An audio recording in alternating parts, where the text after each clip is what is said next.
Yung mga par, kamusta? Ang maangas na reaksyon ni Conor McGregor. Pero bagong lahat mga idol, suportahan nyo naman ang ating channel. Maraming salamat po.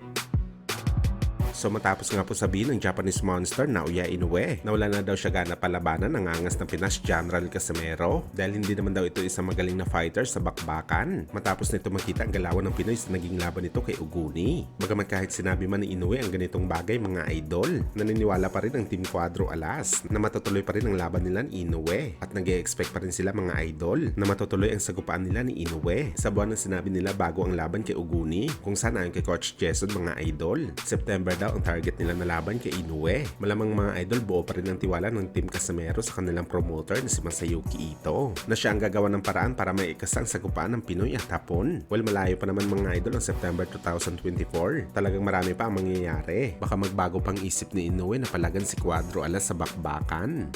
Tapos December. Yan. Yan. Pagkatapos January, February, March, June, May, Enero, Pebrero, Marso, Abril, Mayo, Inoue versus Neri. Kung si Neri, papalag. Kasi si Neri hindi yata yung papalag din. Yan. So, Tapos, June, July, August, September. Ayan, September. Nandyan yung Casimero versus Inoue.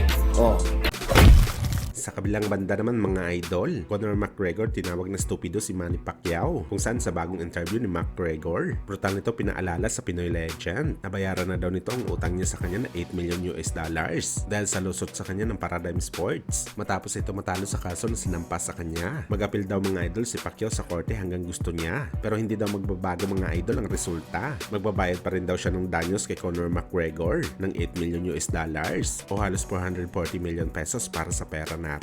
Marami pang sinabi na hindi magaganda si Conor McGregor mga idol kay Pacman. Katulad na lang nasisipain niya ito sa muka at kakalarga rin niya ito palabas ng ibabaw ng ring. Maski si Mayweather mga idol nadamay sa mensahe ni Conor. Pakinggan natin mga idol ang audio clip ni McGregor. Where's me 8 million in that court case, Manny Pacquiao, yeah?